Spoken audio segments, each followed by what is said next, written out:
Booyakasha! Ito na, mga Fantastic Nine. Ayan na, ito magaling, magaling. Yung isa, pang famas eh. Galit na tayo sa corruption. Ay, hindi dapat tutuloy ang corruption. Ito ang pinakamaraas na corruption. Mga ganyan. Tapos ano, talagang galing eh. Galing talaga. Wait, nasaan to? Oo, pinapalis na ako. Wait lang. Napakagaling. Tapos, ito naman. Kanina, bad trip to kasi sinabihan ng ito. Oh, eto sir, binigyan na. Wala ka palang ginawa eh. Okay ka pala, click. Sabi ko, ano to, Red Ribbon Committee. Que horror. Tapos itong mga to, basically self-explanatory. Ayoko na magsalita. Ito naman si ano, wag na no comment. Ito, favorite ko to eh. Magaling. Napaka-unbiased. Ni-lecture pa tayo about ano bang trabaho ng political analyst. Aba kuya, nile-lecture mo ako na about anong trabaho. Ayusin mo muna yung trabaho mo, ha? Kung senator judge ka, wag kang openly magano, ha? Ayusin mo muna ang buhay mo, ha? Bago ka magano. Oh, bahala ka na, Tito Boy. Anyway, nakita ko yung vlog ni Tito Boy. Parang every week yata kayo may ano. Ito yung mukha ni Jinggoy.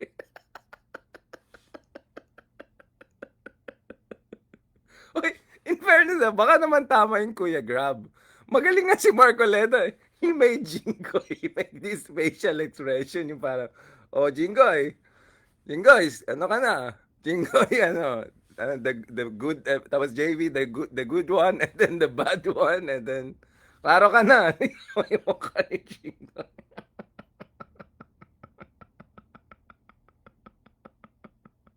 So yan, basically yan. Red Ribbon Committee. Napakagaling talaga. Talagang ka-level talaga ni... At tingnan mo naman si ate. Oh, feel na feel niya. Oh. Feel na feel ni ate. Feel na feel niya. Feel ni ate. Smiling pa siya. Oh. Di, nawala na yung British accent niya, no? Napansin niya, guys? Conversation. Magandang umaga po sa mga I resent that na statement. senators at miyembro ng... Sorry, guys. Ito talaga eh. Pwede na siyang meme. Yung GIF ba yan or GIF? Pwede. I resent that, yeah. Pag kayo, eto yung mga DDS nagka-comment dyan. Ganun ang bibigay kong mukha sa inyo. I resent that comment. Oh, ligtas ka na, Jinggoy. Oh my God, these people are... Eto na nga lang eh. Magre-red ribbon na sila eh. Fantastic Nine. Sila parang mangbubuli. The good one, the bad one. Eh, yung good one nga, sa kabila na siya kagad. Oh, tuloy. Obvious na sinong the good one. Shoutout pala kay Senator JV. We all sat on this show. Yan, the good one. Kabila na. Amaya na tayo dun sa ano, majority, minority. Yun lang pala eh. Dapat sila na, hinintay lang nila. Magiging magkasama rin pala sila ni Risa. Ni Rush kasi nila masyado kasama si Team Cheese. Ito. Wala, ito si British accent. Smiling. Magandang umaga po sa mga kagalang-galang na senators. Aba. At miyembro ng Blue Ribbon Committee. Red Ribbon. Lalo-lalo Blue Ribbon. kay Senator Dante Marcoleta, Chairman ng Blue Ribbon Committee. Alright. Ano to, joint statement ng Joint statement. namin mag-asawa. Wow. So I will read partial Talagang. and then my husband will also read the other half of the sworn statement. So kami si Pacifico F. Discaya II and Cesara Rowena Discaya, mag-asawang nasa tamang edad, parehong Pilipino. Ay, wala nang British accent. Number Sige lang. Number one, noong 2003, kaming mag-asawa ay tinayun ang kumpanya na pinangalan namin St. Gerard Construction. Ayan na. Ipinarehistro namin ito sa DTI, nakakuha ng contractor's license at nagsimula na lumahok sa mga pribadong construction projects. Alright. Number two, kinalaunan nagsimula na rin kami na lumahok sa mga government projects. Sige lang ate. Natuklasan namin na hindi naging madali ang trabaho sa mga government projects. Madalas mahirap ang paniningil ng bayad at matagal bago kami mabayaran ng gobyerno. Sige lang. Number 4, hanggang dumating Kawawa ang naman. pagkakataon, lumapit sa Kawawa amin naman si ang isang ate. kaibigan na si Voltaire Claveria at inalok kaming magkaroon ng proyekto sa national level gamit ang aming lisensya. Alright. Number 5, ipinakilala niya ang sarili niya na nagtatrabaho para sa isang congressman. Ayun at na. nangakong kapag nagbigay kami ng pera ay makakakuha kami ng proyekto. Oh, guys, kawawa naman sila. Yan ang gusto ko sa mga Red Ribbon Committee. Pwede pala mga Cinderella story. Kami po ay mga ordinaryong tao. Very ordinary people, humble people, wonderful people. We just had a company. We just wanted to do it very nicely, wonderfully, decently. And then, ito kasi, mga kurakot kasi mga politiko eh. Kaya ganyan. Si ate, no? Very prim and proper. Wala na yung top of the world. Top of the world. Wala na yung mga ganon. Number 6, dahil wala kaming alam sa Number six. kalakaran sa pambansang proyekto sa Kawawa gobyerno, naman. nagtiwala kami at ibinigay ang lahat. Wait. Victim talaga sila, no? I mean, I was just being sarcastic, no? Aba. Talagang victim talaga sila.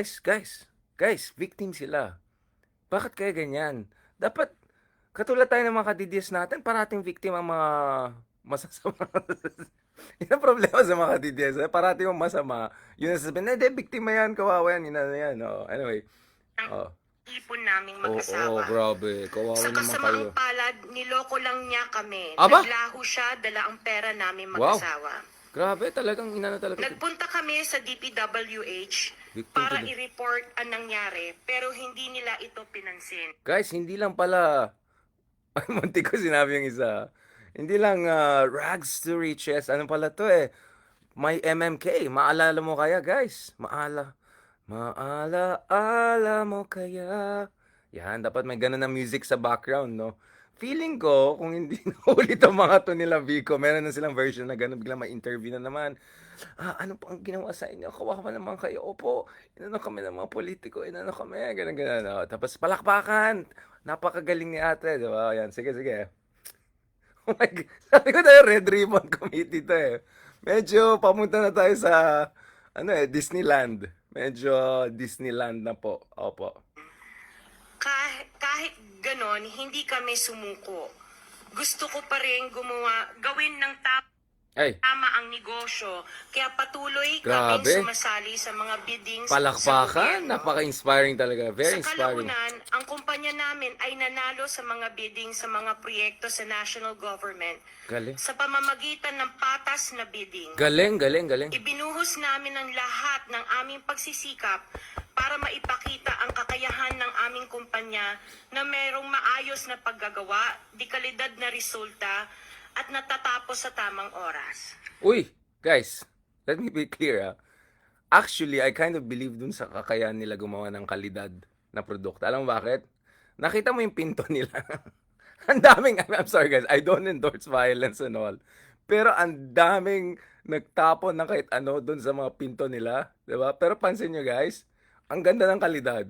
Walang scratch, walang anything. So, yung pala, kayang-kaya nila gumawa ng magandang kalidad na yun lang, sarili nilang mansion kasi yan. So, priority. Guys, palakpakan natin. Napaka-inspiring, guys. Hindi pa kayo na-inspire. How dare you not get inspired by this? Ako, na-inspire. Na ako eh. Anong tears ni BBM? Magti-tears din ako.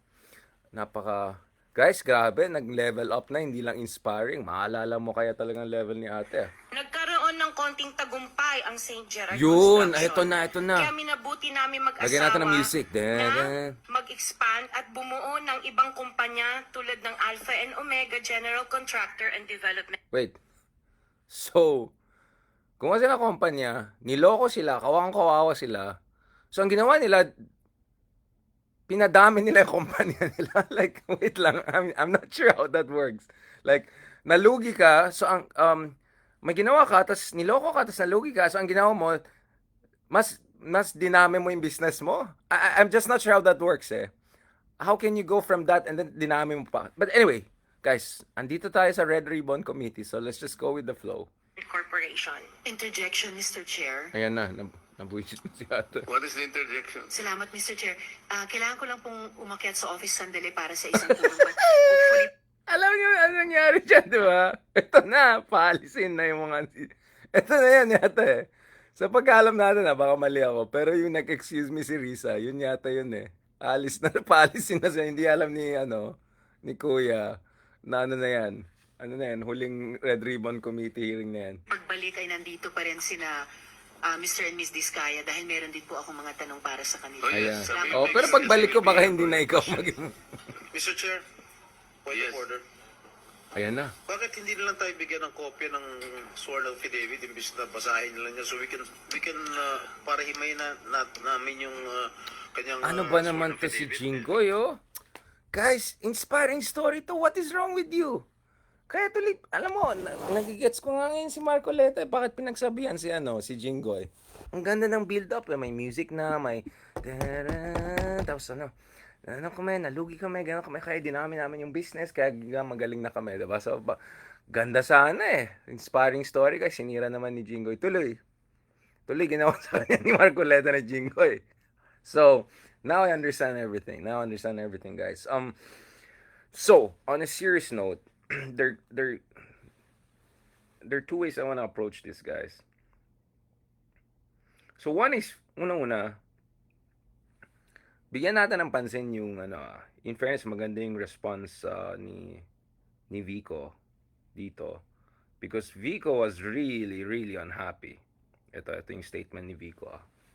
Vico was really, really unhappy with how this Blue Ribbon Committee went on because it looked really bad. I'm sorry. Oh, someone is saying bad script. Whatever, ChatGPT, whatever. Guys, that didn't look legit to me. I'm sorry to say it.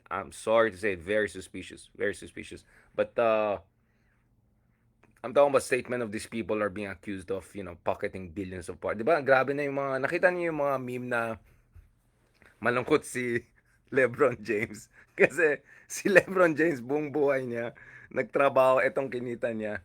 Sila ate, ilang taon lang, biglang mas malaki pang kinita nila kay Michael Jordan at LeBron James. But anyway, umabot na sa basketball earnings. Baka naman, bati si Cristiano Ronaldo, Messi, talo nila ate. But anyway, going back to this, guys, I really suggest you guys, on a serious note, check out what Vico said on this. Because for Vico, that whole hearing, Red Ribbon, whatever you want to call it, was a travesty. Sabi ni Vico, obviously there are congressmen, DPWH officials, and contractors who are guilty. But the spouses this guy are clearly angling to become state witness para di sila makulong. We know they're capable of lying. Just go back to their campaign period videos and posts. I would say just go back to their British accent na nawala biglang ngayon. Today in the Senate hearing, I noticed many inconsistency in their statements. Yung pinaka-obvious na lang muna yung halimbawa ng kasinungalingan. Sabi ni Mr.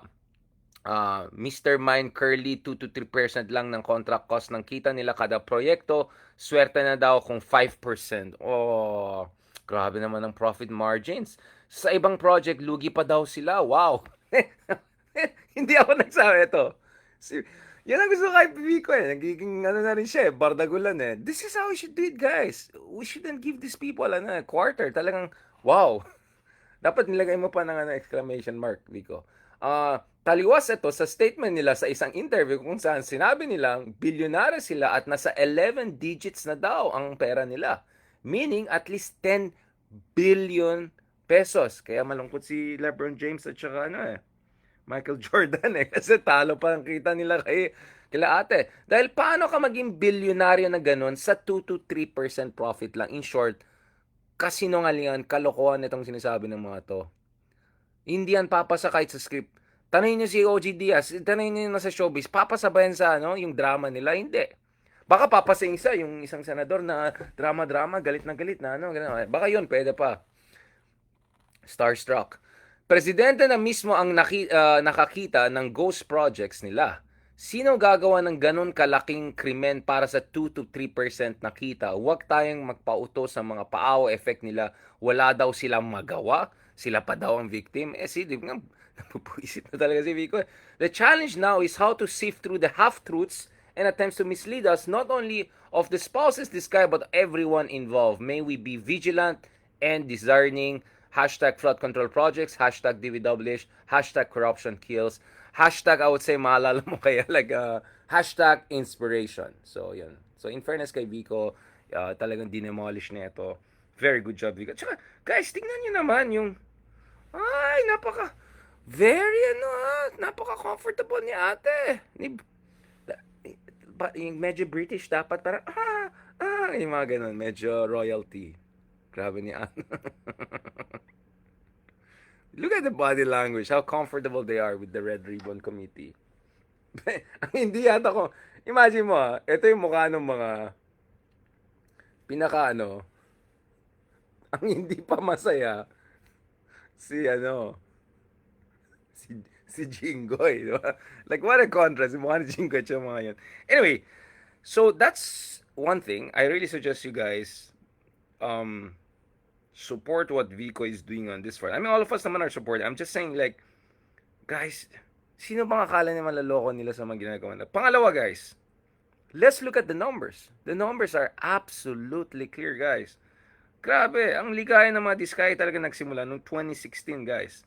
So, ito yung mga total products, so, whatever kalokohan na gusto nila sabihin, labas na labas dito sa PCIJ, yung numbers nila. Yung St. Gerard na sinasabi nila, na kinawawa sila ganun. Tingnan nyo na gaano kalaki yung nakuha ng St. Gerard sa loob lang ng isang taon. From July 2016 to December 2017, 12 billion pesos, 303,270,622 pesos. 12 billion and 303 million ang kanilang project sa loob lang ng isang taon itong St. Gerard Construction Company lang. Right? Hindi pa kasama dun sa mga ibang company sila and all. And this is Duterte administration, July 2016 to December 2017. This is PCIJ data. You can find it on your own. So, award contracts data, Department of Public Works and Highways, 2001-2017. So, guys, sa isang taon lang, itong gano'ng kalaki yung proyekto na nakuha ng St. Gerard lang, yung isang company lang nila. Tapos ngayon, magmaalala mo kayo sila, magpa-OFX sila. This is what I'm talking about, guys. The numbers are absolutely clear here. So, kaya nga parati ko sinasabi, hindi pwede titingnan mo lang yung project nila this year, last year, 2 years, 3 years ago. You have to go back to where talaga sila nagsimula na lumaki. Now, tama naman sinasabi ng mga ka-DDS natin na matagal naman sila sa industriya. But, saan sila nagsimula kumuha ng napakalaking mga ganitong proyekto na flood control? Kitang-kita sa numbers yan, guys. You can check it out yourself. Kailan nagsimula yung libo-libo flood control projects, Duterte admin? Now, since hindi tayo red ribbon style, mag-blue ribbon style tayo, I also posted kanina, wag tayo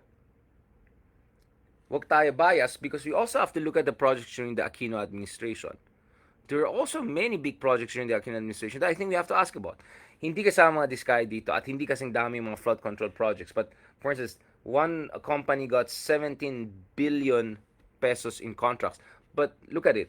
This is between 2010 and 2016. This is over 6 years period. So medyo misleading actually yung graphs na yun because you're looking at within 1 year yun lang nakuha ng St. Gerard, tapos yung kabila naman is actually within a 6-year period. But nevertheless, sabi ko, yes, let's be fair. Tignan din natin yung mga top contractors na nag-benefit nung panahon ni Pinoy. Right? Meron also GMA administration. And katulad ng pinag-usapan natin with Justice Carpio actually, the ombudsman can go 10-15 years. So you can cover 3-4 administration. Kaya nga sabi ko dun sa ating minamahal na mayors for good governance, ganun, just don't look at just Marcos administration, look at the Duterte administration, look at the Aquino administration. But then again, 1 year lang yung isa 6 years. But nevertheless, if we were to believe the PCIJ report, there's no one who's perfectly clean here. And we have to have proper scrutiny of all administration. Having said that, what I always say is that also put things into perspective. So, kanina kaagad sabi ko, 6 years yung isa, 1 year yung isa. Pangalawa, how many flood control projects yung Digong? 11,000 what? 500 by his 5th year pa lang, more than 12,000. How many kay Aquino? So, there are levels to this game. For sure, may mga kalokohan na nangyari nung panahon ni Pinoy, panahon ni Arroyo, without necessarily the knowledge of the president, right? Sometimes with the knowledge, sometimes without knowledge, that has to be established. But, ibang level yung lumobo yung mga flood control projects para ng Digong. And then, of course, ngayon, grabe na. Diba? So, what I'm saying is that you have to look at all of that. And the numbers are all provided here. Kaya nga pinost ko sa PCIJ. And sabi ko nga, let's look at also Aquino administration era projects. Kasi, the reason I'm saying that is that biglang, lahat ng tao sobrang tuwan-tuwa kay DPW Secretary Singson, napakagaling, napakagaling. And I can confirm that during that time I was hearing a lot of good things about him and all of that. But to talk as if we were heaven during Aquino and then automatically hell during Duterte, no, no, it was more like an upward slope of questionable practices. No, again, this is according to the PCIJ report that I really suggest you guys read. All the details are there. So the title is All the President's Contractors. This is the title of the paper, All the President's Contractors, parang All the President's Men. For 20 years, Malacanang has been unable or unwilling to stop corruption in public works. This is September 4, 2025, Philippine Center for Investigative Journalism. Right? This is how you do it, guys. If you want the real Blue Ribbon Committee, wag yung mga red ribbon, whatever, makadides na ganun, let's have one like that. And pinaka last one I want to say, kanina lang Senator Kiko Pangilinan, whom I've found more and more impressive in the past few weeks. Despite my initial criticism of his decision to join the Cheese Majority, despite my sense that, throughout the years, I think he was not as assertive and was not pushing back enough against the DDS. I mean, people are very familiar with my criticism of the Liberal Party, etc. But I'll give it to Kiko. I think he has been very impressive over the past few months since coming back to the Senate. He has been coming back to the Senate with a vengeance. Kudos to him. And I don't know. I hope I don't know about the new chairmanships that could happen and all, but personally, I want Kiko to lead the Blue Ribbon. He did that in the past, and I think he should do it again. He's a very good lawyer. And I think he will be fair. He'll be reasonable, and he'll be very very at least very very much an improvement on this. I'm just trying to pull out picture nila Kiko. Tatlo sila ni pati wala pa dito. And finally kasama na sila sa majority lahat. Finally, they're all together in majority together. So kaya nga sabi ko, hintayin na natin. Di ba sana hintayin na lang. Anyway, eto. This is the picture we wanted all to see, right? Wait. Ito. So this is the picture. So Kiko, Risa, bam. Boom. Buyaka siya. Finally in the majority together. And I'm not necessarily a fan of Tito Soto. More believe ako kay Vico Soto. But let's see. Let's see this Tito Soto in the Senate, Vico Soto dun sa LGU level, Mayors for Good Governance. Let's look at it. Let's see how things will move forward in the right direction. At least, the Congress is for impeachment. The Senate now will more likely be open to impeachment. PBM, I heard, is a little bit open to at least the idea of a trial, or at least he openly said hindi naman na-acquit dun sa ano. So let's wait for the Supreme Court. Let's wait for the Supreme Court. And speaking of the Supreme Court, I was just listening kanina to Ezra Klein of New York Times talking about what his understanding of potential political bias in the Supreme Court's ruling was in the case of the U.S. So imagine gaano ka tabad or neng if someone in the U.S. files a case against Ezra Klein saying Ezra Klein is insulting the Supreme Court of the United States because a New York Times podcast dared to question the impartiality of the Supreme Court justices. Even yung pinaka-ewan na MAGA ay hindi gagawa nun. Which just tells you gaano ka, yung mga kadidiyas natin na iba dyan. Alright? So on that note, thank you very much guys. Maraming salamat. I hope you enjoyed this latest episode. I know it's quite late there and I also have to, our day just started. I have to get down to work. At marami tayong pag-usapan. Medyo dry na yung leaves natin sa kakadaldal at saka ang dami natin ginagawa over the past few days and so, and trying to adjust also to, actually, apparently I can do a morning. I can be quite energetic during morning and God willing kung as things stand, it looks like I will be joining you guys from quite different time zone for quite some time. So it looks like mornings or noons I'll have to do this meta para it's at a good time during your time. But of course, alam din natin swerte tayo dahil meron tayong followers from all across the world. From ito yung favorite ko yung sa mga Flat Earth Society. We have members all around the world. Tapos Flat Earth Society. Ganun din tayo. Para tayong Flat Earth Society. We have members all around the world. Okay? And on that note, thank you very much. Maraming salamat din sa mga meta natin, supporters natin sa TikTok. Please continue to support us on TikTok. Kahit medyo China, kahit medyo na shadow ban tayo, sige lang, tuloy-tuloy lang yung ligaya natin, ang pagmamahal natin sa ating bayan. Thank you so much also dun sa ating mga followers, sa Richard Ferronda Idaran, sa ating Facebook. Please continue to subscribe, follow us. May subscription option dyan. Kasi marami nagsabi, bakit hindi kami na-alert pag live ka? Well, guys, because Facebook changed the algorithm 3-4 years ago. Remember, nung 2022, we did as much as 9 to 10,000 live concurrent viewers, as in ka-level ng media channels. And we could easily do 1 million views per videos back in the day. And then Facebook changed the algorithm. And that's why we eventually had to migrate to YouTube to make this thing sustainable and sensible.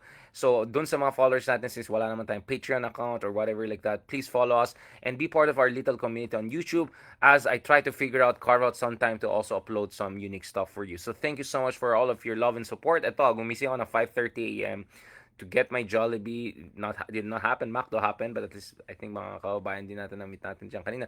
And then, I had to take care of the basics, the look, and all of that. But ito, tumakbo ako to be here on time because mahal na mahal ko kayo at mahal na mahal ko yung ginagawa natin. Because in many ways, sa aking palagay, we're part of a, parang kilasan na to, guys, eh.